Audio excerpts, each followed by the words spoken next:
You recognize that tune, and you know it's time for Relics Radio. This is a family-friendly show, so the entire family can join us as we talk metal detecting and relic hunting. You can call into the show at 270-495-0315 or join in the chat and post any comments or questions you might have, and we'll get to as many of them as we can. You're listening to Relics Radio of Southern Kentucky and Middle Tennessee.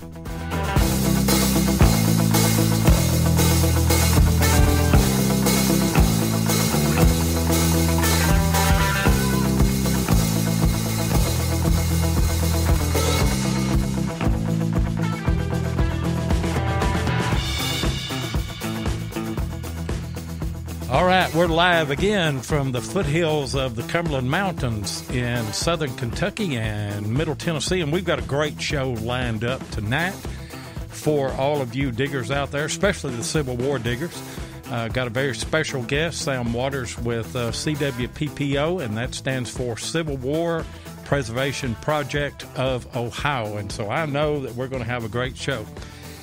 I am Digging with Seven, your host and co-host. And I'm Tennessee Jeff, co-host. Yeah, so, Mutt and Jeff. I see we have Ohio Relic Hunter in here, Death Digger. There's Matt Purdue. Hello, Matt. Paul Forsay, Dennis.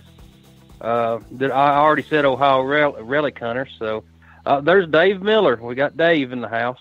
We got a full house, sure do. And and they keep coming in. Yeah, and I don't know if you guys know it or not. And Sam is in with us. You're there, aren't you, Sam? Yep, I'm here. Oh, good. I tell you what, I've been so anxious about this show right here because Civil War relic hunting is a passion of Tennessee Jeff and myself. And John Hunt Morgan is he's really an idol to me. And, I love the history that is associated with that. And,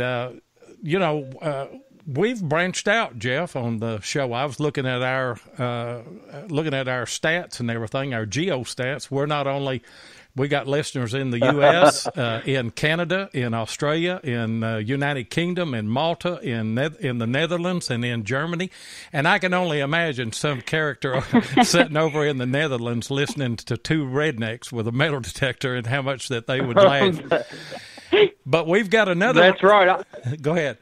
I couldn't pronounce half of them. I was like, "Where's that at?" And I had to get on the globe just to look, and I couldn't find it on the globe, so I had to go just Google it, and then that helped out. So, but yeah, I mean, we've got a lot of listeners from all over the world. It sounds like so. Yeah, and those people, they because of the difference in time and everything, they wouldn't be live with us, but they're listening undoubtedly, and you notice on the stats that they're listening on the archive videos or podcast and everything. But welcome to... Yeah, we got Jeff Ford in the house. Oh, yeah. Welcome to the show, Sam, to Relics Radio. We appreciate you being on here tonight. And, the obvious question is how did CWPPO get started? What was your thoughts in all of that? Well, as many Ohioans, and this is kind of strange, but a lot of us didn't even know that Civil War happened in Ohio. I actually seen in the newspaper about a sesquicentennial festival of Morgan traders. And there was a marker in Carroll County, and I had to go see it. I couldn't make it to the event, but I had to go see it. And behind that marker was about an acre of land. And I'm thinking, I wonder if there's anything left in this ground. Just thinking maybe the battle was there. You kind of picture it in your head. So I emailed the Carroll County Historical Society, and I'm like, well, this is a long shot. They're never going to let me in.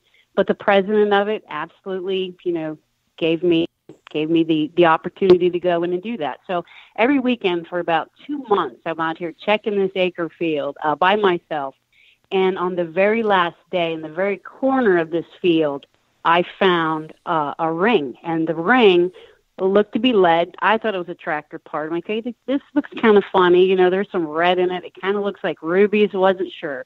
Went and had it checked out, and it was authenticated to be a Civil War era bullet that was trench art, basically, that was made into a ring and embedded with rubies. It even had the scrape marks in it, you know, from how they gouged it out to fit the finger. And I went over to the landowner, which was across the street, and I actually told him what I found. And he said, "What are you doing over there? The battle happened in my backyard. You need to be over here." And so I started to talk to him a little bit. He had 500 acres. I'm like, how am I going to do this myself?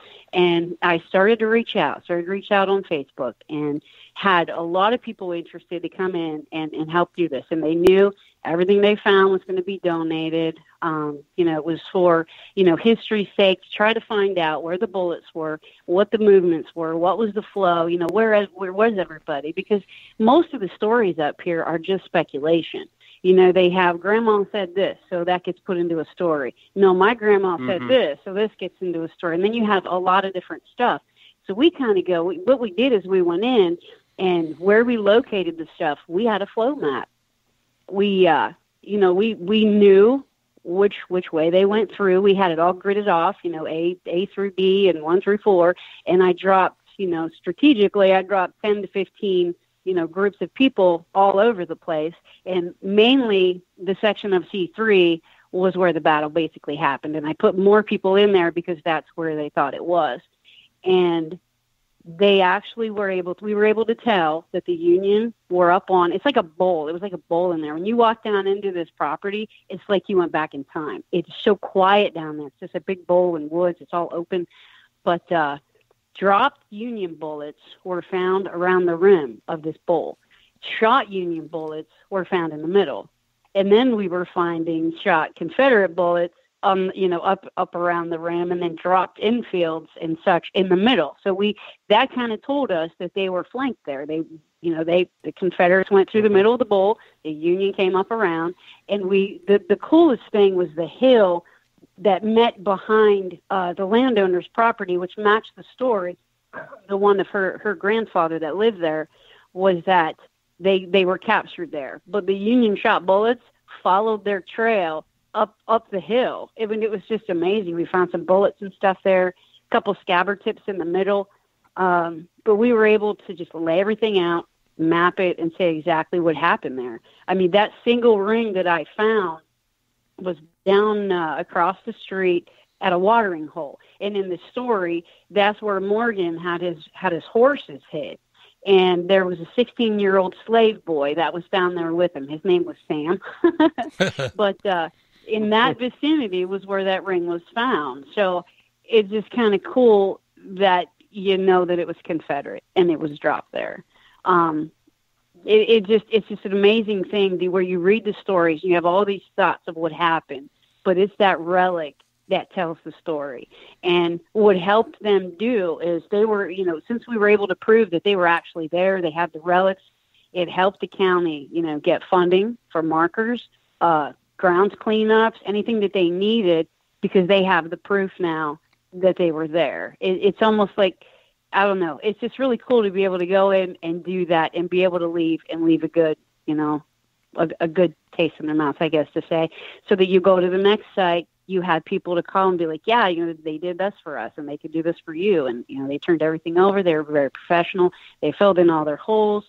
The first dig, there was a lot of questions on, okay, how do I do this? I went from just me to about 160 people showing up.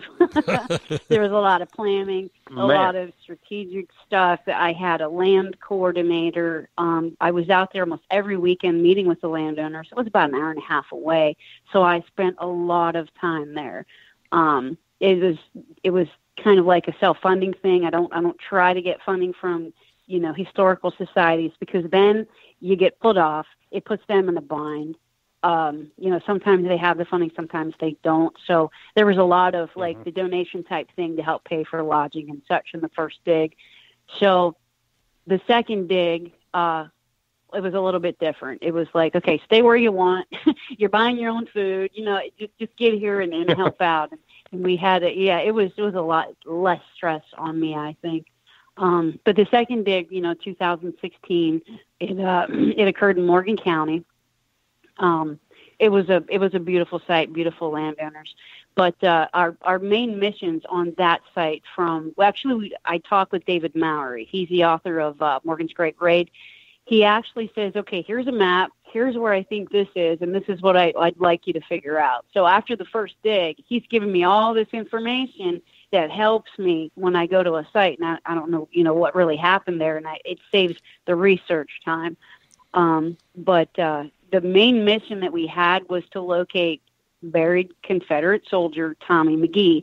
He was actually shot across the river, across Muskingum River at Island Run.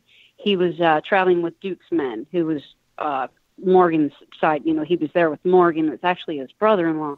He was shot at Island across the river. He came across the river, shot on a horse, and he actually died on the McElhaney farm. And the story goes that the Confederates hastily buried him, just covered him with rocks and carved on just a stone his name and his regiment and everything, and then they left because they were being pursued.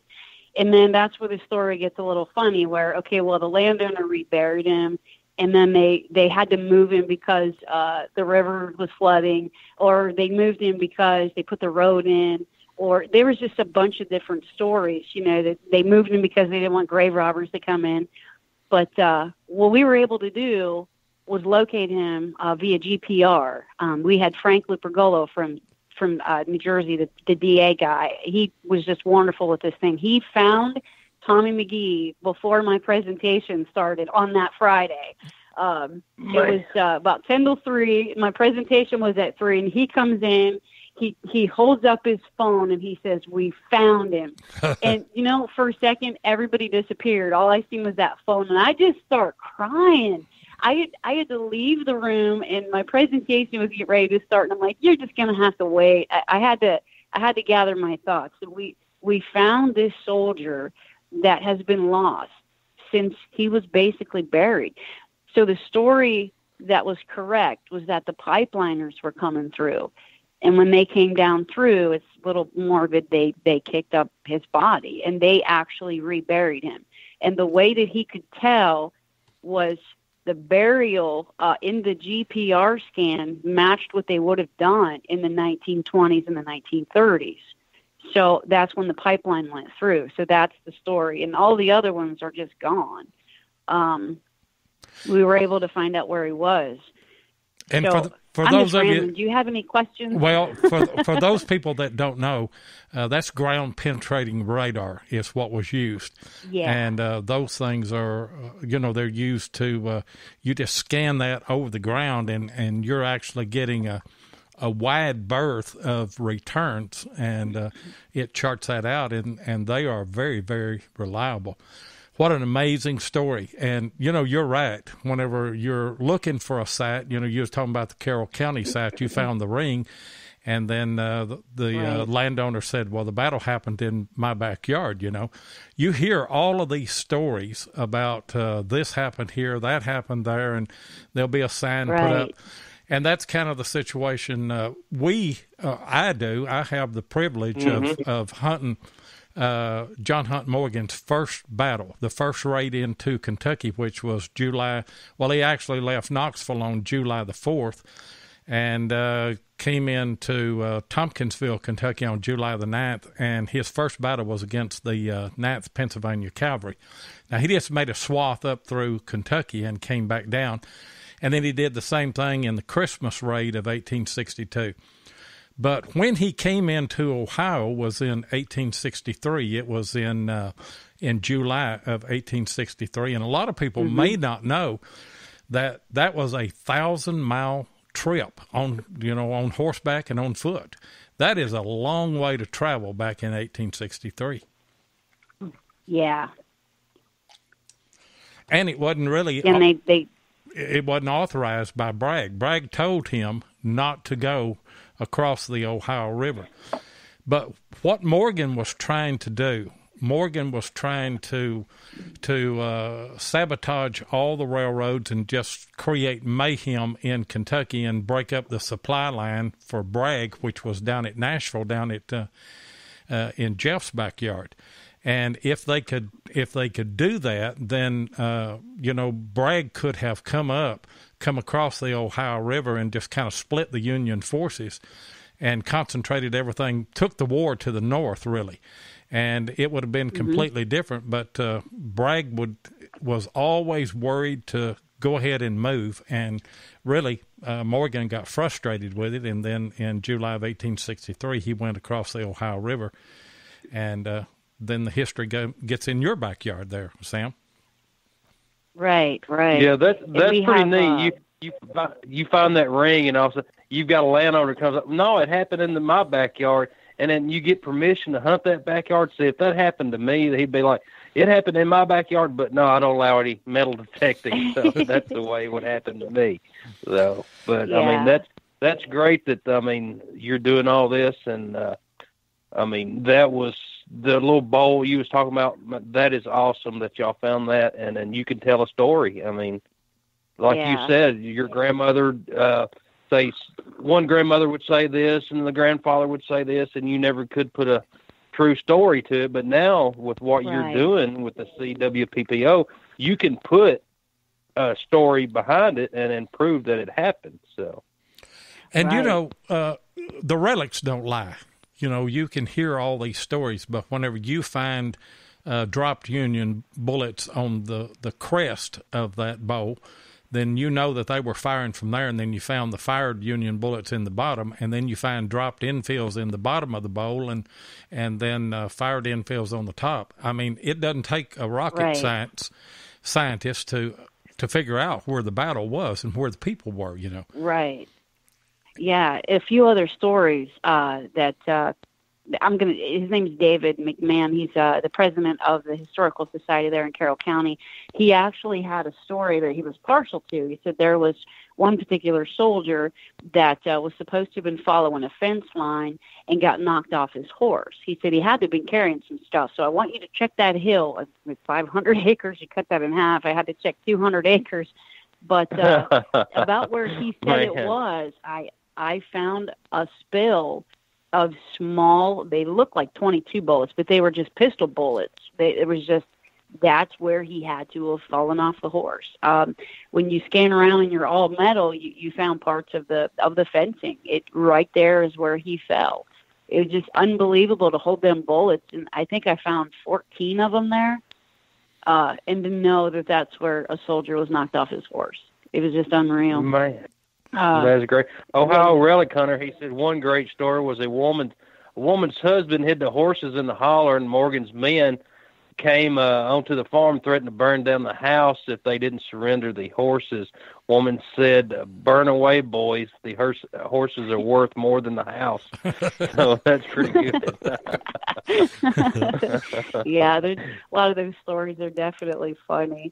They are funny. When you read. Yeah, you read the stories and you kind of put yourself in their place, and it's like, wow, that really happened. Like the woman that actually lived in the Sharps farm, I believe they said her name was Sarah. You can sure imagine her. She's standing out in the yard, and she's kind of in the road, and there's horses, 3 horses that are just, with Confederate men on just flying by her, and they hear bullets flying. They had bullets go through the house. It takes you back into that time, But even though the property kind of looks different because they did a lot of logging, when they took down the trees and they took them out back at the sawmill to cut them up, they were so full of lead that they couldn't even use the wood. They just burned it right where it sat. Yeah, and how long did this battle go on? I believe that one was, oh goodness, an hour and a half. I think for the first dig, I think that was an hour and a half there. And for those of you that don't know, up in Carroll County and I guess the adjoining county of, and I don't know if I'm saying this right, Columbiana. Yep, that's it. Okay, that's where Morgan was finally captured, and then he was taken off to. He had 700 of his men that were captured prior to him, probably in Carroll County. And then Morgan was captured a little bit later, and then he was sent to prison, and 3 months later actually escaped and went back to the Confederate lines. But those of you that don't know the layout of Ohio, and I didn't until I researched it a little bit, Carroll County is in about the middle of the eastern side of Ohio. And that was the Sharps farm that you're talking about in 2015, right, where you found the ring. And then the hunt in 2016 was in Morgan County, which is in the southeast quadrant of Ohio. And that's where Thomas Milton McGee grave was found, right? Right. Amazing, I tell you. And then it is amazing. And he found him before your presentation. So, I mean, that was some quick work. And I had to gather my thoughts and gather myself to go back in and try to give a presentation while I was weeping for, I don't know, I just felt so much when he told me that. I'm sure. It was really overwhelming. Now, we want to do a rededication ceremony for him, and I'm working with, there's a Sons of the Confederacy around Chillicothe area, I believe, was the closest chapter. They want to come in and do a rededication ceremony. I got to get with the Morgan County Historical Society, contact any family that might want to be there. I'm going to try to get that. I don't know. I wanted to do it in May of this year, but it's just taken a little bit longer. What they want to do is there's a neighboring guy. It's on the Morris farm that wanted to donate like an acre of property with a turnaround, and then they want to put a marker in there because it's way too dangerous to walk down to see the grave. It was very treacherous for people just to go up and scan it. I mean, poor Frank was thrown into a big gator and was just, he thought they were going to tip over a couple times. He just wasn't used to that, but the guy driving was. And the really cool thing about his grave site there was that every year white violets grow on it. It did nowhere on the property do those flowers grow, but on his grave. That's amazing. Man, that is awesome. Yeah, that is amazing. Now I would love to come and see that sometime. Yeah, we're hoping to get that in this year. There is a marker there, right? There's a marker down. Oh yeah, they actually put a newer headstone in the 20s and the 30s, but they wasn't sure after that because of the movement of the body later. There was just too many stories to actually say where he was, but there is a marker there. And are y'all looking at maybe putting something else there, fencing a spot in around that grave or anything like that? I think he said it would probably be too dangerous to try to do that because then people would want to actually go down. But what they're going to do is just have a pull around at the top of the hill and then have a marker put in up there. Oh, okay. And I've been trying. If anybody can help do some research to find a photo of Thomas Milton McGee, that would be great. I've been looking, since 2016 to try to find one, and I have not found one. Well, I'll look on. I subscribe to, and it costs a little bit of money, but as much Civil War research as we do, I paid, and I'm on Fold 3, and you can get, I can get papers on him where, maybe he was sick or maybe missing, and there's all kind of correspondence and everything, and, pictures are hard to find. But I do know that he was in the 2nd Kentucky Cavalry in Company H. Right. And I suspect he was a Kentucky boy, wouldn't you? Yeah. Well, we did some research on him because one of the stories claimed that it wasn't Tommy buried there, that it was a guy named Frederick Rolfe. 3 years after the Civil War happened, somebody went back and requested to see the grave of Frederick Rolfe. Now, we had to do some research. There was no Frederick Rolfe that served in the Kentucky 2nd Cavalry, but there was a Thomas Milton McGee. So it just went with that story that removed the Frederick Rolfe story completely. So what David Mowry likes about this is he's got all these stories in the books that he's writing. He can go back and change the story, to what we found and, how we were able to prove certain stuff. So he can get his information right. And then, the right stories will be out there. That is great. Yeah, it's great because so much history is, it's based on,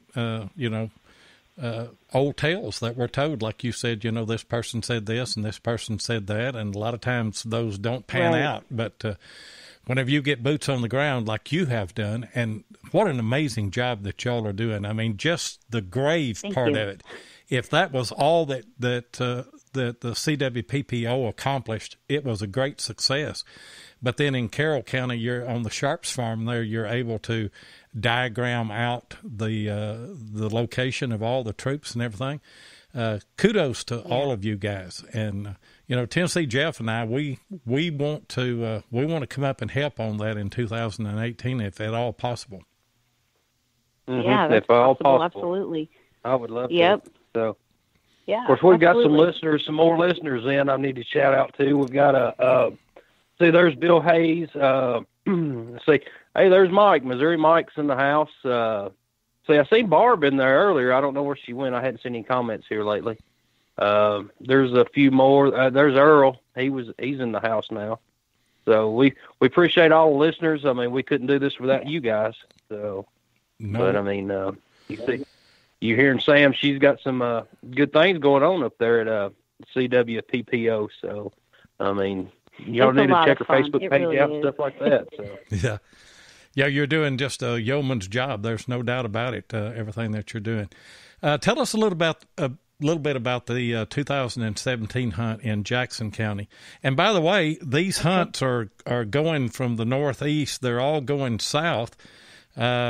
Which Jackson County wouldn't be that far from us. And, if that trend continues, it wouldn't be much a drive for me and Jeff to come up. But anyway, tell us a little bit about the 2017 hunt. Okay. Well, I originally planned on going back to Morgan County because there was still some information we needed to get. In the story, they said they crossed Muskingum River and then they split, one going left onto a neighboring farm and then one onto the McElhaney farm, where they call the Raiders farm now. We were able to find the smaller shot bullets and a few larger caliber bullets out behind the neighboring farm, which kind of to us says, yeah, they went that way. And in the McElhaney's, they said that they went to the tavern. They were there for a little while, and then they were supposed to have went up the hill and then met up where they call Route 10. They were supposed to have met up there. Now, we found a few things around the tavern and behind the tavern, but as soon as you hit the woods, nothing. The landowners actually want to go out and brush hog a lot of that, so that originally was our plan for 2017. But while we were in New Richmond giving a presentation, there was a gentleman there named Ed Smith from Chillicothe who said, listen, there's a site in Jackson County. You need to get in before you can't get in anymore. And I'm like, what do you mean? He said this was a big battle, and they're going to slate it all historical. Nobody will ever be able to get in, and the landowner wants to try to get these relics out because he's a historian. He's the only historian that's done a lot of information down there. His name's Ron Salmon, and he knows everything about the area. And he had his theory on what happened there, with the Raiders and with the Union forces. And what was happening was they were going to slate it historical due to the town wanting it that way. So we only had till December. So that's where we ended up having to go. So in this one, they actually was the city of, Wellston, sorry. And it was just in the middle where they used to call Berlin Crossing. And it was between, Runkle's men had actually come down on the train to stop the Morgan's forces from coming up that way. So the battle was basically in his backyard, and all of Berlin would have been just plastered with stuff. So we decided to grid this one off the way it was laid out.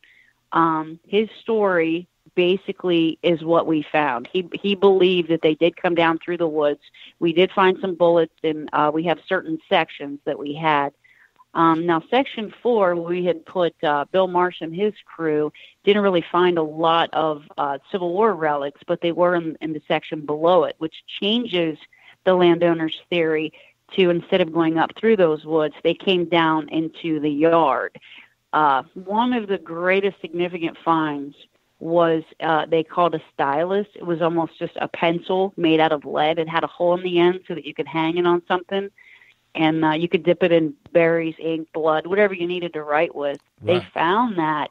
I think it was Carolyn Harwick out of Florida that found that. We had a best finds contest thing going on, and she won that for that find. She had it, he had it authenticated and everything, but there were a lot of different types of caliber bullets. There were some flat bottom Tennessee bullets, which was real exciting.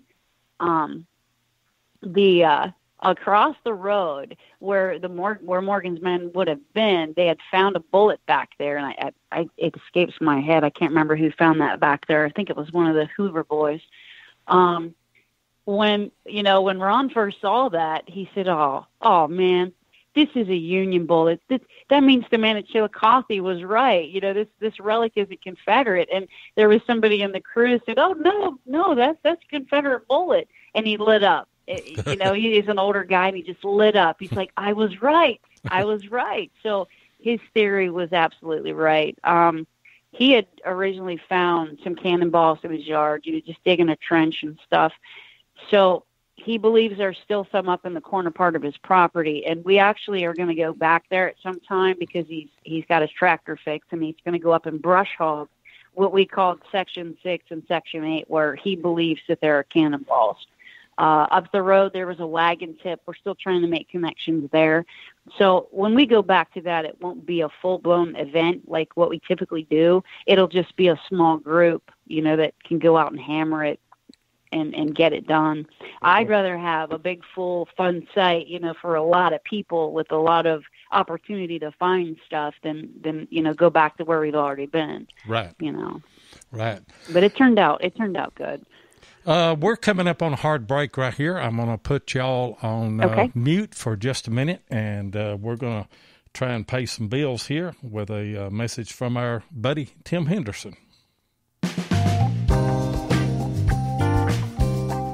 If your passion is metal detecting, then you know how much your success is based on the equipment you use. Let my buddy Tim Henderson of Murray Branch Outdoors in Murfreesboro, Tennessee, help you with that. Tim is an authorized dealer of Garrett, XP Deus, Tesoro, and macro detectors and supplies. He also carries a variety of aftermarket coils. Murray Branch Outdoors is not only competitive in their prices, but the service after the sale is second to none. We've all experienced those situations where we purchase a new detector and then we get out in the field and we have questions about settings or operation of that particular detector. Well, I tell you what, with your purchase from Murray Branch Outdoors, you're also going to get Tim's personal cell phone number. That's right, his own cell phone number, and you're just a quick phone call away from getting answers to those questions. Now try that with some chain store purchase of a detector. Murray Branch Outdoors also deals in used detectors, and he'll give you top dollar for your trade-in whenever you decide to upgrade. So give Tim of Murray Branch Outdoors a call at 615-948-4611 and tell him Relics Radio said hey. Sam, some of the research that I did on Morgan and his Ohio raid was that his men were ill-equipped with firepower. Most of them, all they had was Colt 44s. Some of them were trying to use infills, and that's a long rifle. That's an infantry rifle. That's not a cavalry type gun. So finding the normal Gallaghers and things like that would be cavalry rifles is probably not something that is going to be too plentiful at those sites. But tell us just a little bit about the type of bullets that you guys are finding in Carroll County, Morgan County, and Jackson County. Well, they kind of range from all over. Like I said, the flat bottom Tennessee bullets, they had, let's see, I'm looking at this photo, 69 caliber, 54, 44, 36, the 32 and 30 calibers. See, on the 2017 dig, the landowner actually told me this afterwards. He called and let me know that everything was authenticated. The smaller bullets came from Runkle's men. They were a lot of them were dropped.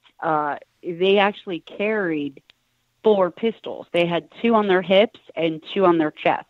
So that explains a lot about why we were finding a lot of these shot small bullets. We were waiting on bigger bullets, but it just makes sense because those were the weapons that they were actually carrying. Yeah, I'd read that about them carrying 4 pistols, and that was a smaller caliber. And for those of you that don't know, that 54 caliber, that's a 54 caliber Tennessee. It's a flat base bullet, isn't it? Yeah. Yeah. And those are rare in our area here. We have, I think I may have found 2 of those. Now, we find a few conical base or cavity base 54 calibers here that are like the regulation 58 calibers. But that flat base 54, I think I found 2 on this site that Morgan was on here. So that's kind of a rare bullet in our area here.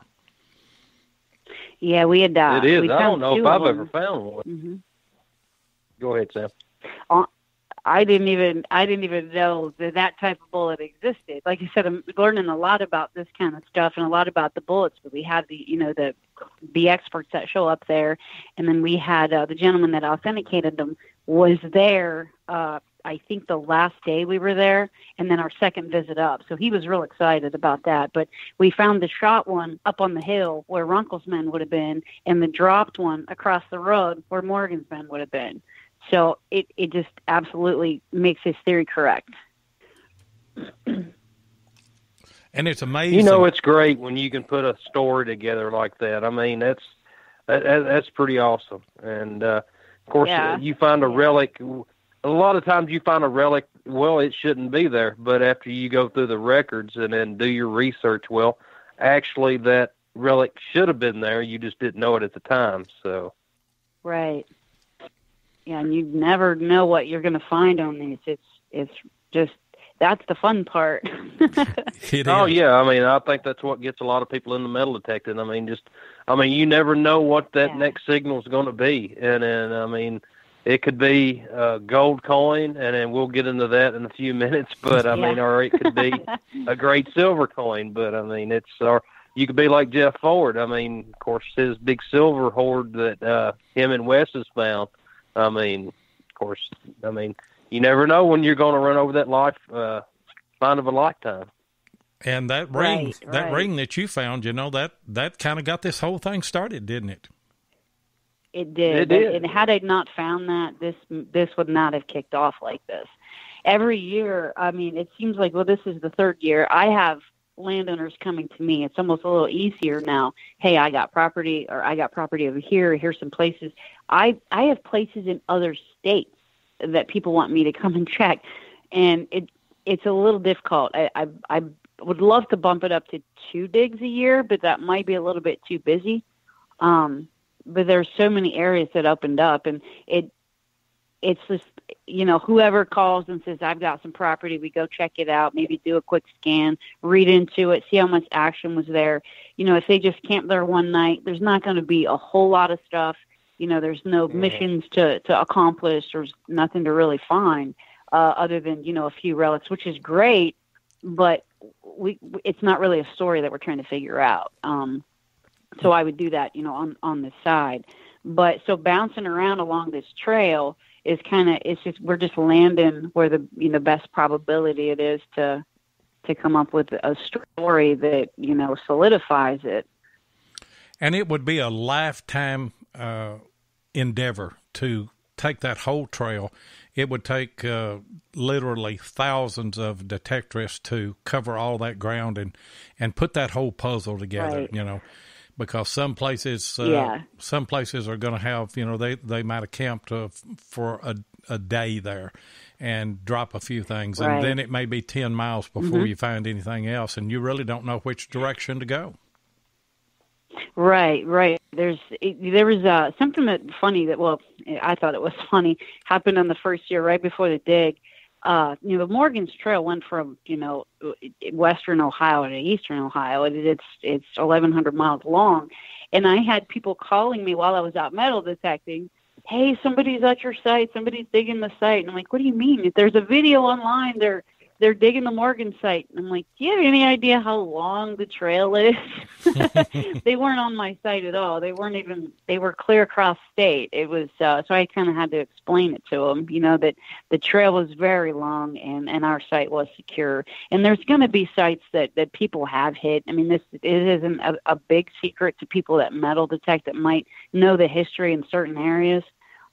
We go in, the sites we've been on, the first one, I was, the landowners were under the impression that that they didn't allow anybody in there to metal detect. And we found out later that 2 local men had been metal detecting it for 10 years. And it was a big bummer. Yes. What did they find and take out of there? It was very discouraging. The guy even showed up while we were there. What are you doing? I've been coming here for years. He told the landowner he's been hunting, but they thought he meant coon hunting or deer hunting, and that's not what he meant at all. So it was a slap in the face to the landowners for sure. The second site, to their knowledge, and they've lived there for years, her ancestors lived there. Nobody's ever really had a detector out there. Ron's site, just last year in Jackson County, he detects as well as his son, and they detected the yard, and they made that us well aware of that. But up in the woods, he's an older guy, so he didn't really get up there too much. But we like to ask, has anybody ever been there? What have you found? It's just nice to know what we're up against. Then we've got a question from Dump Site Digger. He was asking, do you need a pulse machine in the soil in Ohio for the CWPPO sites? I think they talked about that to try to find some of those deeper cannonballs. I don't know too much about the pulse machines, but they had a couple there. We had put, I think, Blistol guys in section 1, which was right at the landowners where they've already found 3 cannonballs, and then they had, what were they called? They were Garrett ATX. Okay, yeah, ATX, yeah. So we had that there too. It's always useful. Yeah, that's me and Jeff hunt with GPXs, and if we come, we would certainly bring them. But we've got a caller come in. Okay. Who we got on the line? Okay. Hey, Seven, this is Data Digger. Hey, Jeff. Hey, Sam. I hope y'all doing good tonight. Hey, doing great. I got a quick question. I know that the part of you're talking about in Ohio is kind of close to West Virginia, and West Virginia separated, right after the start of the Civil War from Virginia. But was there any Confederate sympathizers in that area that wanted to stay with the Confederacy or stay with, in that area? That you're aware of, or was it they were all for the Union, or? I'll put that to you, Well, there were Sam. a lot of people that helped the Confederates because they were just feared for their lives. There were a lot of people that housed them so that they wouldn't burn them down or rob them. They fed them. But a lot of people hid. A lot of people hid their stuff. And in the stories, like in the Lisbon area of Columbia County, a lot of people hid their stuff in the woods, and only half the people remembered where they buried it. So there could be, there's just a lot of different takes in from the stories. But they helped them when they were there, just to get them through quickly. And I don't think so there's no telling what all is up in there then. There's no telling what's hiding around in that area. Well, the leader of the Copperheads actually had a house in Lisbon. He actually was working with and for the Confederates, and he was caught, and they dressed him in civilian clothes, I believe, or Union, so that nobody would know that he was working with the Confederates, or they'd have shot him. So he did have some contacts around here. Well, that's very interesting. Well, thank you so much for taking my call. I just wanted to ask a question, and I'll let you guys get back to it. Thank you so much. Okay. Yeah, thanks for calling in. Thank you. Hey, thanks. Okay, bye-bye. Sam, you might get Evan to call in. That's your fiance, and he's your sidekick in all this and helps you out. Yeah, he helped a lot in the last dig. He's calling in now. Oh, okay. Yep. Have we got you on? So okay. Have we Did got you answer it? Have we got you on, Evan? Yeah. Hey guys, how's it going? Hey, it's going great. How's it going, Evan? Y'all got great. Y'all got a great deal going on up there. I tell you what, kudos to all of you. You really do. Yeah, I was telling Sam earlier. I was telling Sam earlier that my wife had went twice with me relic hunting, and then of course she was miserable the 2 times she went, and then even after finding Civil War bullets. So, but I mean, of course, y'all are engaged now, and then congratulations on that. And Thank you. It must be nice to have somebody you can go relic hunting with like that. So. It's a pretty unique situation. It's awesome because if we're both wanting something to do, we don't discuss it. We just get our gear out and hit the road. We've both been doing this since we're kids, and we're very passionate about it, and that's what we're doing in our spare time. Well, you don't live in Ohio; you live in heaven. Yeah, If, absolutely. If you're looking for something for you and your lady to do, and you both just grab detectors and go, yeah, you're living in heaven, ain't you, Jeff? Yeah.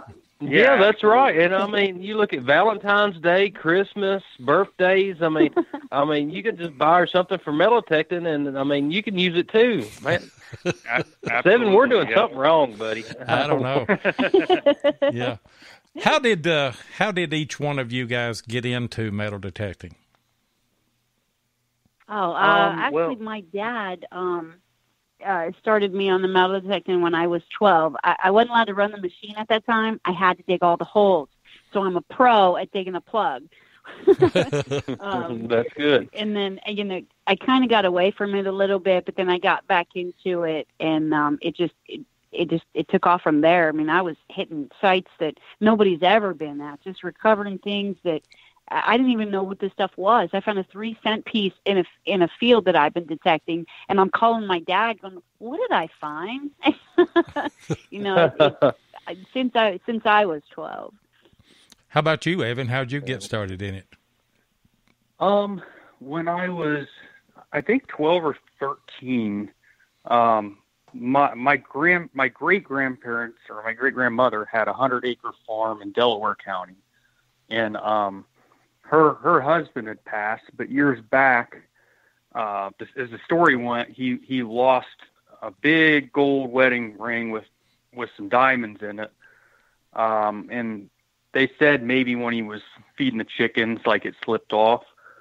So my dad, kind of started off like a joke, like, well, we'll just get Evan a metal detector and send him out and see if he can find it. And so they got me one, and I kind of took to it. I looked for that ring clear up through high school.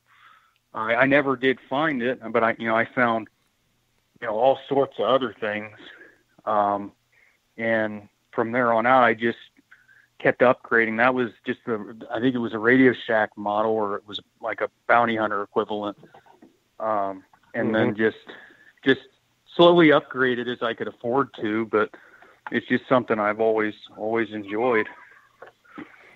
And obviously, so we always ask this on the everybody that's on the podcast. Do y'all have a favorite find? Okay. I know yours, Sam.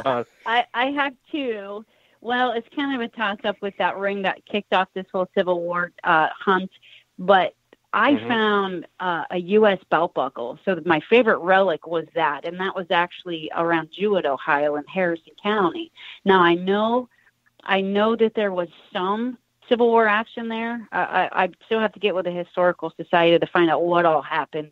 but they did travel through there at one point, and I found one in a yard, and I wanted to do history on the house, and I never got around to it because I never met with the guy yet. But non-relic would be the 1839 gold coin. Imagine that. If y'all haven't seen that video of that, I mean, you need to go to her YouTube channel and look at that video. I mean, of course, it's a great coin. I mean, and you can tell how she loves the coin. I mean, of course, anybody would love that coin. So, what about your? It had a. Or go ahead. Oh no, go ahead. You can go ahead, Sam. Yeah, go ahead, Sam. Okay. Well, I'll tell you the story because it's too funny not to. When I first dug that plug, I don't even remember where everybody was. I mean, Justin Stoley was right behind me digging something, and Brandon Stewart was around the front, and I think Bill Marsh was around the left side of me. I don't even really remember. But I dug the plug, and at first it looked like a Canadian dollar, like the gold-colored type of Canadian dollar. And I just stood up, and I opened my hand, and the dirt just fell off of her face. And as soon as that happened, I went back on my knees. And I looked around, and I couldn't even really talk, and I'm going, Justin! And I'm holding it in my hand, and I'm crying, and he's like, oh, my gosh, did you hurt yourself? I'm like, no, get the camera.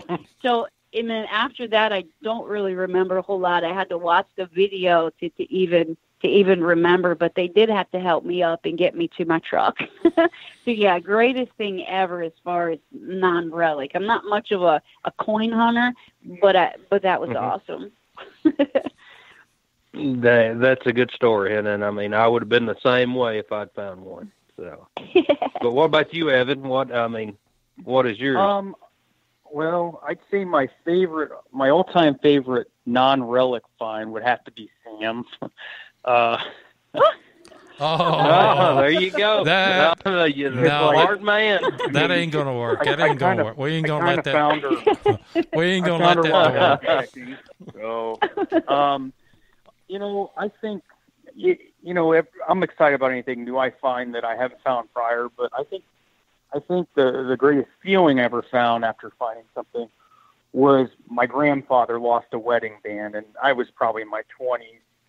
And he lost it out in the yard, and I was able to find it for him. And that, to me, was something I always remember. But I'm more, I'm always looking for something I haven't found. So, like right now, I think my favorite find was last year I got my first Great Bust large set. It was a 1803. So that's my favorite recent find, I think. But it's always changing. It's a thrill to hunt for me. Yeah. What's on your bucket list, David? That's good. At the top of it. The 20 cent piece, that's going to be like way up there.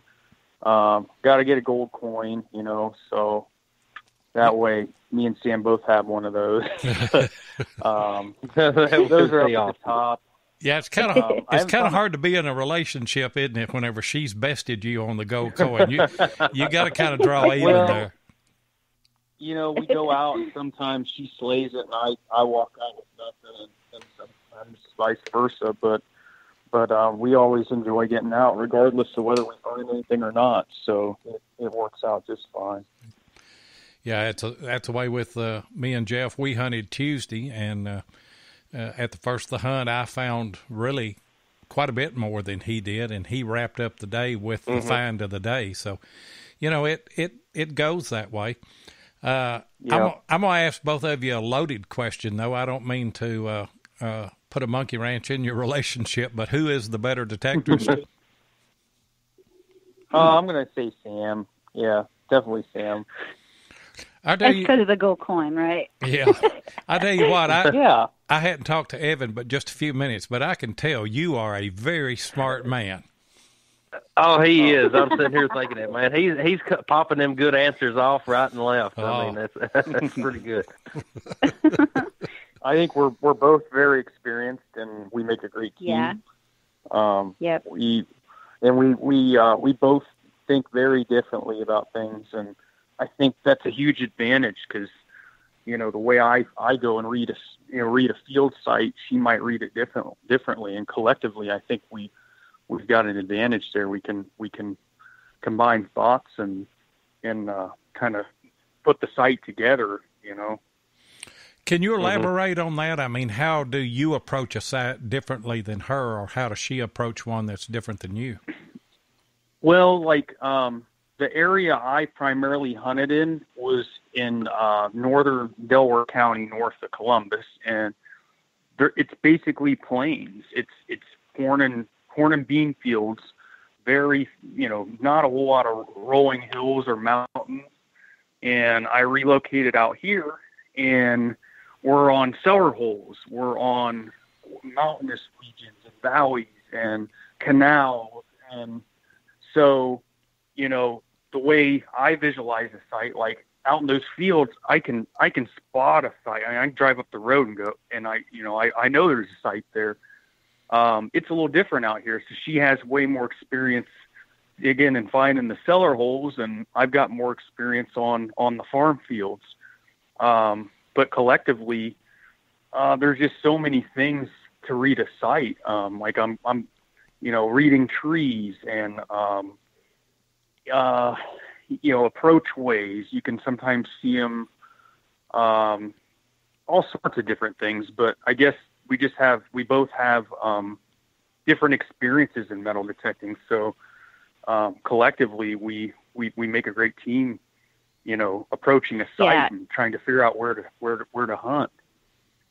Yeah, Evan does a lot of the mapping. While he's doing overlays on the mapping, I'm looking up historical book information on that township or on that county, and I'm finding places within the story of what happened, and he could find that area on the map. And we have found a couple groves that way, picnic areas. I found an old park that I didn't even know where it was. We did some research together in different ways, and we were able to find the park. And we're pretty close to permission now, but we kind of just have our own research ways that kind of amps up how we're doing this together. So it's really cool. Mm-hmm. And I don't know, Evan, if you are aware, there is a program. It was actually made for skiers, and me and Jeff have just started using it. And Heath Jones with History Seekers podcast, they did a podcast on it, and he did a video. But it's called Maprika. And Jeff, if you could I've heard of it. If you put that in the chat there, somebody put a link or something in there. It is the greatest program. I used to try an overlay, and overlay is extremely difficult. But if you get enough reference points on where streams cross and or fork out and the old roads and things, this program will lead you right to the sites. It's the most amazing program that I've ever seen. And then you can, it's a great site. Me and Jeff have used it 2 or 3 times, and we've walked right to the sites. Ohio Relic Hunter put it in. It's a map. Okay, I was trying to get to it, and I wasn't fast enough. So, thank you, Ohio Relic Hunter. What kind of detectors are you guys using? I know, Sam, that you just got an Equinox. Tell us a little bit about it. Yeah, the whole time that I've been detecting, since I was 12 to now, I've only used White's detectors because my dad always used them, and I know them. This year I wanted to try something different because my MXT is really heavy. It's just, I can't go out for 12 hours. I like to dig from morning till night, so it's really been wearing on me. So I was just kind of waiting for something to just, grab me. I started to see these videos on this Equinox that Brandon Neese was putting out, and recovery speed videos and depth videos, and I got intrigued by that. The more I watched it and the more I learned about it, I wanted one. And I'm using it now. I've probably been out maybe 4 times with it. It is a learning curve because I'm not used to 5 tones. I know you can go in and program it, but I've just been running it in factory settings, keeping my iron as low as possible so I'm not listening to it that much, and I adjust my sensitivity to whatever site we're at. And this thing has been hitting on stuff that my machine has missed. And they're small stuff like like little buttons, little pieces of brass, chunks of stuff that, chunks of brass. It's kind of like nothing when you dig them up and just throw them away. But those small pieces, could be a button. It could be part of a coin. You don't know. But this machine is good. We did a simple depth test. We made a garden test, and we tested a bunch of machines. I think we had like 7 of them. Yeah, I've seen that. And we did the Equinox, and then they did the 30-30 test. The 30-30 kind of matched with with the Equinox in depth. It didn't really pick up that real very well until he did some adjustments, but it didn't hit gold. The Equinox did. I buried a gold chain, and the CTX didn't pick it up. But the Equinox nailed it. I think just a park setting too, and the Equinox has a gold program, but it slammed on just their run-of-the-mill preset program. And I know you guys have seen that video of the guy that was on the beach that put the gold chain. It wasn't connected; it was just lengthwise.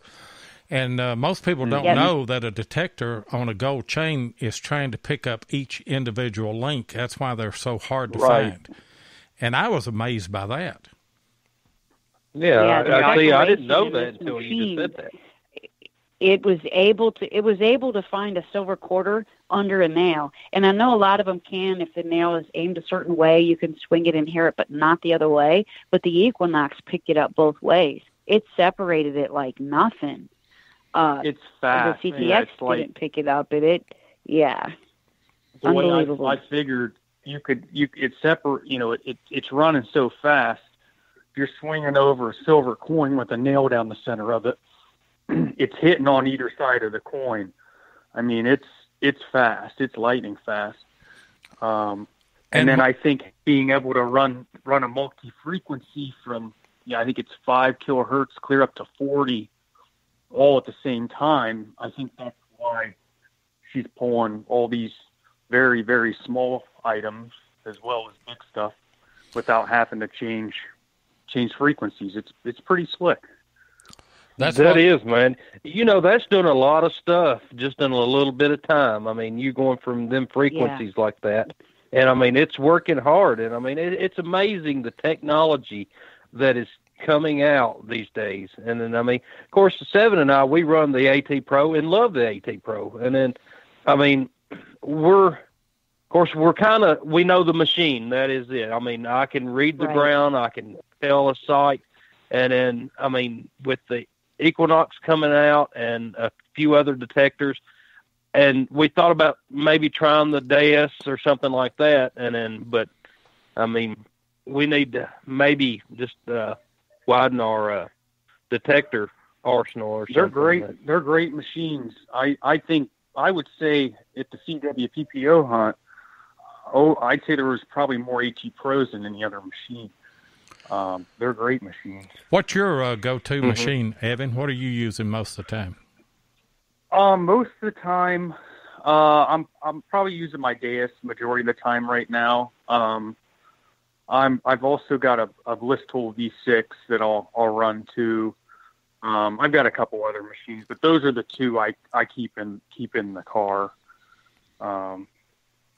I like the Bliss Tool in parks because I've kind of figured out a way to go into an old park and pull stuff. Basically, just search for really deep things, and kind of ignore everything else. And it kind of just, for some reason, it gets through all the litter, the modern debris, and I can still, I can tell when I've got a low coin.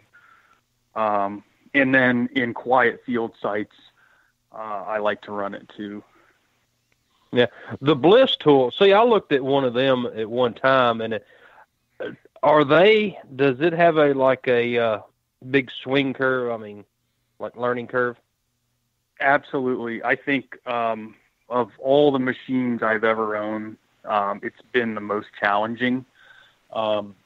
There's so many dials on it that if you forget something or you bump something, then it'll still run, but it's not going to run, optimum. So there are some sites I won't run it. Like I won't run it out in the woods because the dials get snagged, the knobs get snagged, it gets bumped. There's really no protection for it. Okay. It wasn't, I mean, it wasn't horrible to learn, but it's the one that I think, like over the Deus I can turn on, I'm very confident with it. The Bliss tool, I have to be not rushed. Like I won't do it on a door knock permission or something like that, because, you know, it takes me a lot of time to make sure I've got it ground balanced, it's running stable, and I'm pushing it, you know, I'm pushing the machine to where I'm comfortable where it's running. It just definitely not a beginner machine. Yeah, I've seen several videos. I mean, of course, it's a great machine and a great tool, but the videos I've seen, you had to get it set just right for the location you're at. And then say, Correct. If you go down the hill, then you have to reset all that again. And I mean, It'll of course, run, you know, the soil changes just, I mean, as much as it does. Right.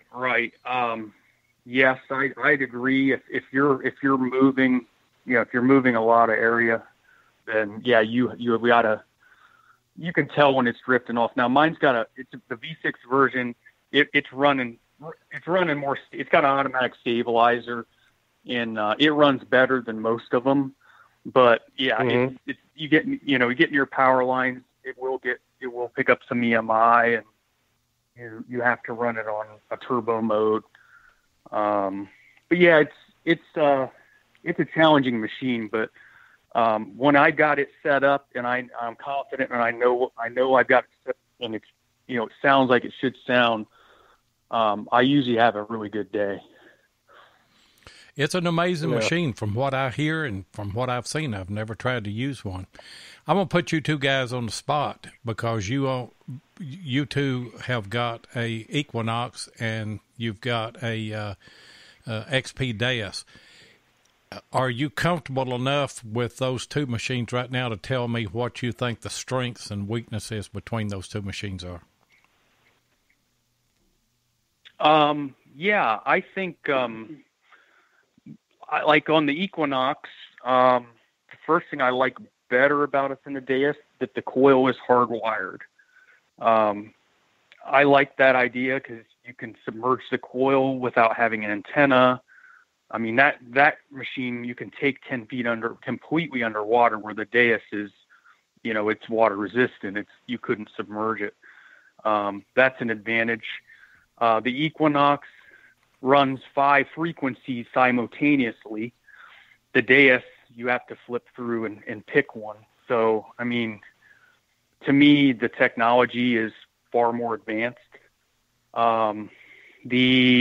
What the Deus has that the Equinox doesn't have, there's a wireless module that transmits between the headphones and the machine.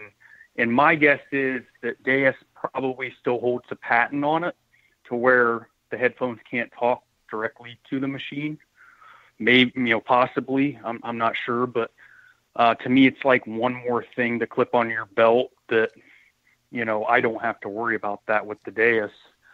But other than that, I mean, they're both great machines. Our depth tests, you know, we're just comparing machines, throwing some coins in some holes. But as far as the depth tests go, the Equinox smoked the Deus, at least on our tests, and I haven't seen anyone prove otherwise yet. Possibly in different soil conditions, maybe it would do better, but here in our tests, what we witnessed, it surpassed it on depth. So it's looking like I'm thinking about getting one. I'll probably always have a Deus, but I'm throwing around the idea of getting one myself. And on the 800, you are like on the CTX, you're able to go in there and you've got 50 tones and you can break those tones where you want to. Now, the way I understand on the Equinox, on the 600, you can't do that, but on the 800, you can. You can break those tones wherever you want and kind of set them up customize them Correct. to Yep. your liking. Yep. Y- Yep. Yeah, What are you talking about? Go ahead, Evan.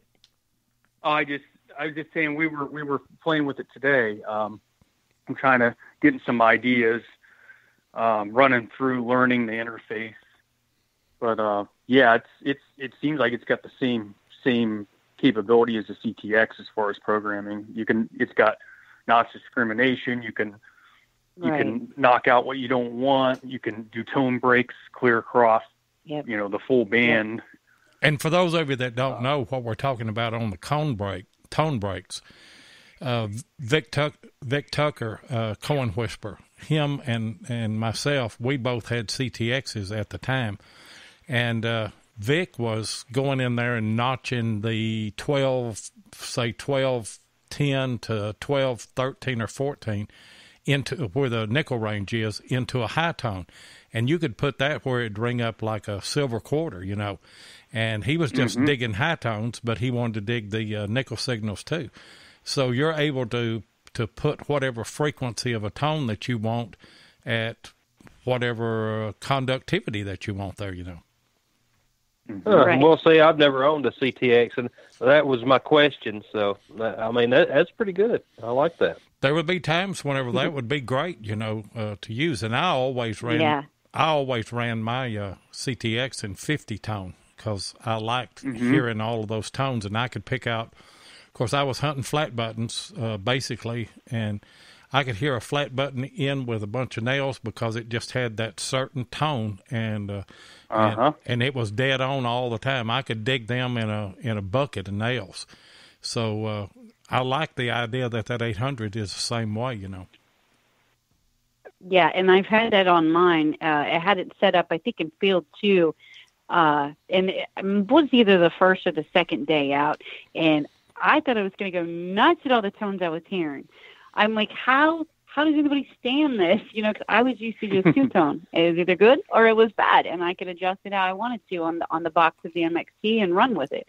This is more brain work, but it's going to be more powerful. I mean, if I want to notch out, 10 through 12 because I don't want to find little pieces of brass, I can crank that out, notch it out, and then keep going from, maybe 15 and up, which is nickel. You can get anything relic in that range too.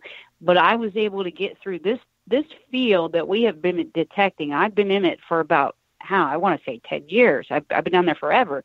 And I've had my machine at this place, I don't know, 100 times. But I took the Equinox out there. I was just out there, just did a video on it. I was able to get through. I found the doorknob to a church that sat on that property in the early 1800s. The doorknob. I've been over that property hundreds of times with my MXT and never hit on that. I was able to get through the iron. I found the same day I found, a fatty Indian, an eagle scent, a thimble piece, small buttons that you could just fit on the end of your finger. It's just, this machine is just ripping it up out there. I'm very, very pleased with this machine so far. And once I'm able to get it programmed to my liking, it's going to be a relic killer. Well, what really surprises me is what Evan said, that compared to the Deus, it's just got a lot more depth. Yeah. That's what we were seeing. Yeah. It seemed like it was holding its own. I mean, it was right head to head with the CTX and proved an advantage on gold. So yeah, it's definitely in the price. You can't beat it. I mean, I think the Deus with a 11-inch coil and wireless and everything will run you, $1,300-$1,400, and this one's selling for around $9,000, I think. So, I mean, to me, if I didn't have either and was gonna pick one, I think you get some good bang for your buck with the Equinox. And from what I understand, they're going to put a 6-inch coil out in the spring to go with that, and then and then a larger coil in maybe July, I think Debbie said. Yeah, 15-inch. I think they're coming out with, and then 6-inch little double D, which will be heavy, streets and plucking out point shooting parks and sifting through iron. We're running up. So is the Equinox, is it a waterproof? Yep. Yes, to 10 feet. Okay. You could take it completely underwater. 10 feet. Okay. Yeah, it's same as AT Pro. We're running up on about an hour and 15 minutes right now. Some of you may have some questions for Evan or Sam that we haven't asked. We'll open up the lines and let you get a call in here real quick if you want to. The number is 270-495-0315. Jeff, if you'll put that number in the chat. Somebody may have a question on CWPPO or the Equinox or anything like that. Just call in, and Skype's been working great for us here lately, so we can take your call and they can answer your question. If they can't, they're like us. They're ready. They can make up something. Yep. Evan. Go ahead, Jeff. I've been noticing a couple of comments. Some storms are headed their way, so everybody be safe out there. So, we got some high wind warnings. Terrible winds. Yeah. We've had terrible winds here all day. Too. I bet we'll lose a lot of trees. The ground's so saturated. I would imagine there'll be some trees tipping over tomorrow. Yeah. Well, see, actually, yesterday, where it rained so much here, there was a big tree fell across from the house. So I got more firewood. So, hey, that's a good thing as long as it missed the house. Yeah. Yeah, it missed the house. So what are y'all? What are your? What's the long range plan for you guys other than marriage? Metal detecting wise, I mean your long range plans. Long range. I don't know. I do know that we don't plan on hanging it up anytime soon. It's kind of our thing. It's kind of weird because I've tried lots of other things. Like I golfed for a while, and you watch sports, whatever, but nothing really ever stuck with me. But this doesn't get old. Like, I mean, it's like almost like it's an addiction. It's like the thrill to hunt. I think we'll be doing this till we're old and gray. Yep.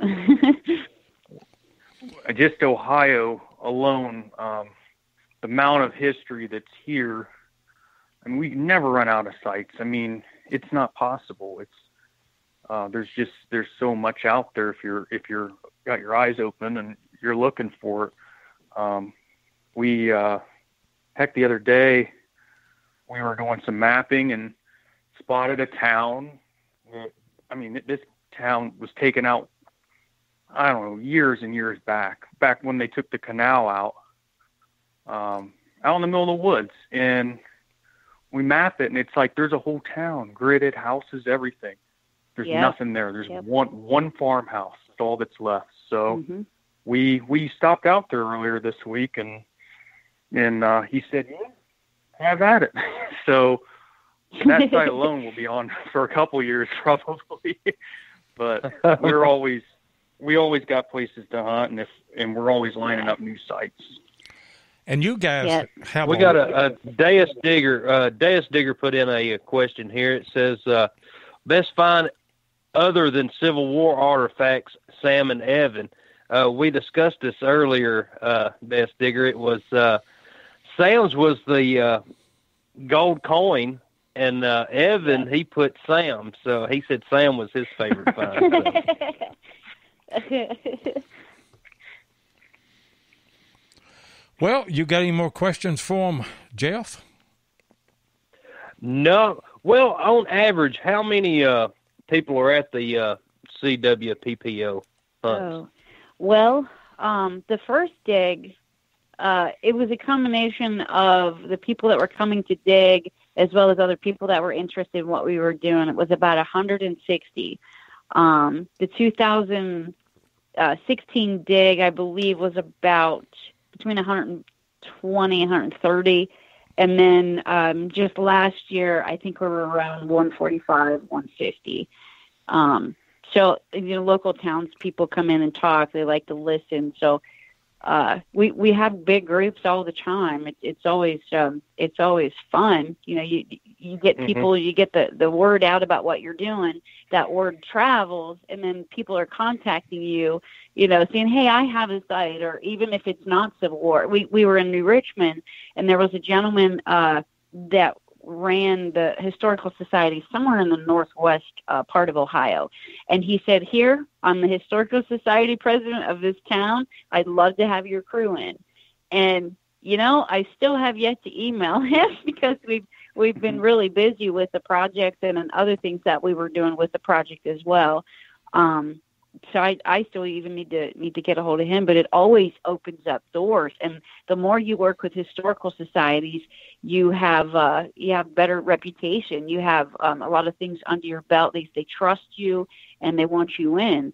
You know, you just do your best and follow, you know, Digger code and just fill your holes, you know, be friendly, hand over anything that they want, and, you know, be on your way and just, you know, do your best.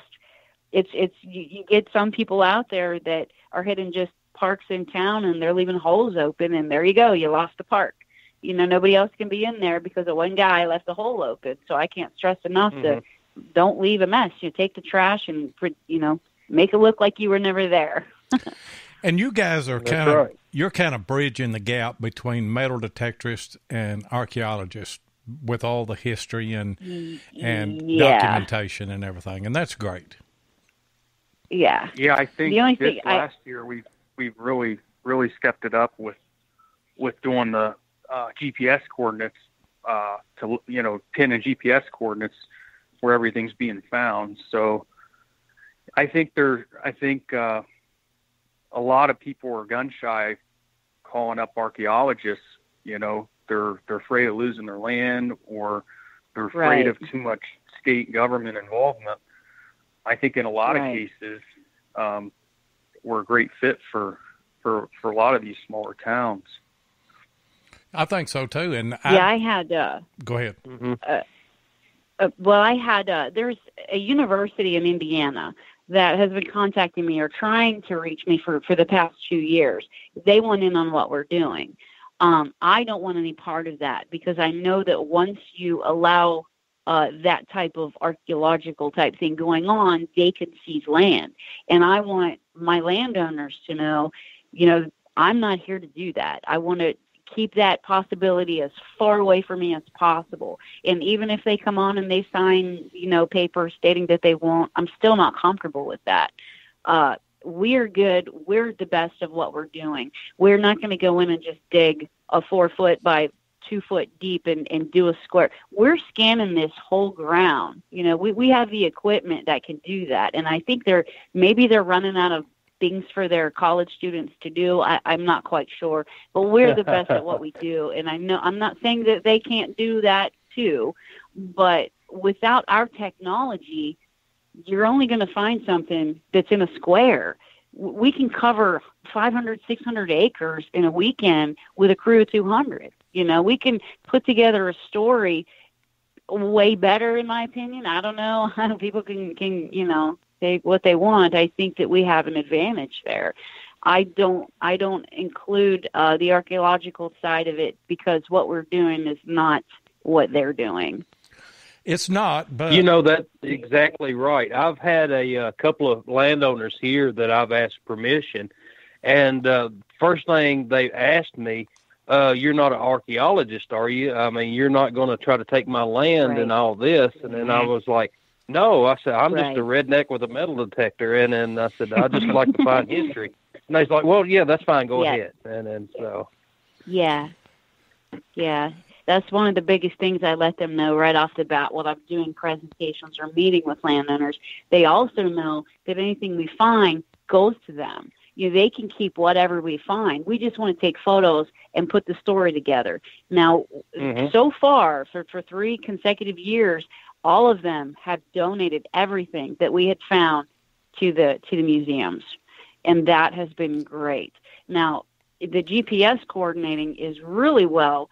It's great because we had a gentleman come in from GIS. He flew in here, I think in Nevada, but he ran the program. He's a metal detectorist. His name is Ryan Kammerer. He came over. He set up the program. I had leads in all of these sections that were just recording things, photos, GPS. We were on a hill with 3 cell towers, so it was perfect. But down in a valley, like the first dig, we couldn't have done it there. There's no cell service. We actually had to go the paper route way. Here's a map, right on the map where you think you are. As long as we're within 10 to 12 feet of where you are, you're golden.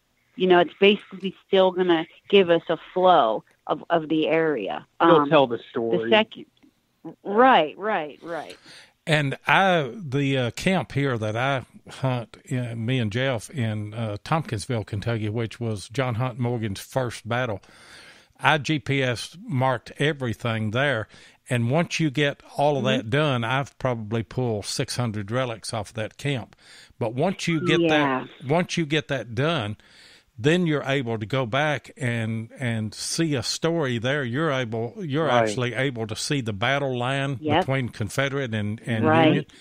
Plus, you're saving that for posterity. You know, I mean, hundreds of years from now, people will be able to take my data and you know, they know exactly where everything was and what it was, because I put them all in Google Earth, and then I do a spreadsheet on it, what I found, and, you know, it's got the GPS coordinates.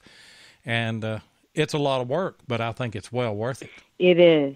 Absolutely. Yeah, it's a lot of work, but it makes you feel so good to do it. I'm still putting the results of the 2017 dig together. We had 9 sections, and I have a large map, and I think I only have up to maybe section 5 done.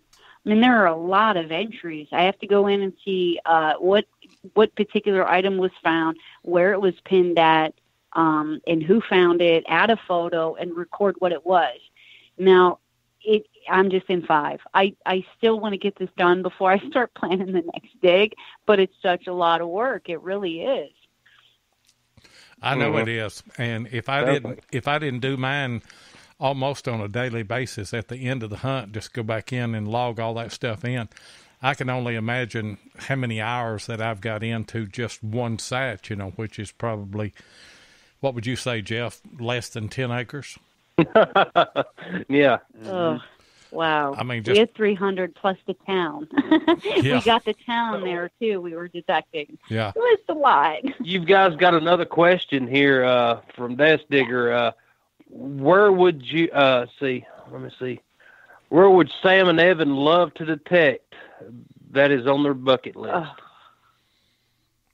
goodness. I actually have an area around Gettysburg. There's a friend of mine's sister owns, I think, a couple hundred acres, and it's absolutely the battlefield. It's her property. And that's my bucket list, and that's where we're going to go one day. Okay. I'm ready to go whenever. I'd have to see the White House lawn. I think that'd be a really awesome place to hunt. There you go. I think you'd be Evan, I've never met you, but I like you. He's got all the right answers, doesn't he? Well, I tell you yeah, what, sure does. I tell you what, guys, y'all are doing a great work, and you know, just no doubt about it. Everything that you're doing it right, because people, like you said, are getting in contact with you and you know, asking for you to come there instead of you trying to get permission. So that's a testament to the way that you're running CWPPO. And like I said, Jeff and I are really looking forward to meeting both of you face to face. Looking forward to helping you with this project in the future. And we just wish you all the best of luck. Well, thank you. I appreciate Thanks for it. having us We'll on be glad the show. to get you guys up here. Yeah, all the best diggers. We'll have them here. Just watch for updates on CWPPO.org. You can check out the website, too, at Sam Waters, bio.jimdo.com. And then you can follow CWPPO on Facebook and Backyard Diggers. Okay. That's all the information there. And you guys have been great guests. Any parting words there, Jeff? No, just you've been a real great guest, and I hope to meet you face to face one day, and I can't wait. So, but well, thank you again, guys. Yeah, thank you. Thanks for having us. You both were great, and we look forward to seeing Evan get his gold coin, and Sam put up more of those Knox videos. I'm trying to make that decision, and I'm kind of going to base it on some of your videos that you're putting them up. So just keep swinging that thing and keep putting up the video so that we can stay abreast of what you're doing. And I will. Okay, y'all have a good night, and we're going to close the show. Guys. We're going to close the show out. Before we do, if you like Metal Detecting Podcast, want to remind you that you can listen to Beyond Sight and Sound on Spreaker, American Digger Relic Roundup on Spreaker, and the History Seekers, they're on Tuesday night, and All Metal Mode and Hardcore Metal Detecting, and of course Relics Radio here every Thursday night at 6 o'clock Central Time, at 7 o'clock Eastern Time, and we certainly do appreciate all you guys in the chat tonight, and appreciate all of our international listeners that listen on the archives. So until next week, we bid you adieu from Relics Radio.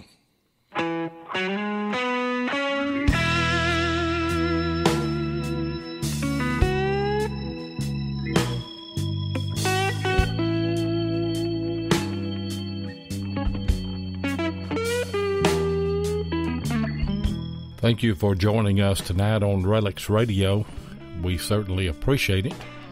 Be sure and join us live each Thursday night at 6 p.m. Central Time, that's 7 o'clock Eastern Time, here on Spreaker. Or you can catch the archive show at Relics Radio on Spreaker, iTunes, or iHeartRadio. Please take a minute and hit the like button, and be sure and follow us so that you'll get notifications of all of our upcoming broadcasts. You can also find us on YouTube at Diggin' with Seven or Tennessee Jeff. Or you can check out our Facebook page, Relics Radio. If you'd like to get in touch with us, then send an email to digginwith7@gmail.com. We'd love to hear from you. We hope that you'll join us next Thursday night, and until then, get out there and dig some history.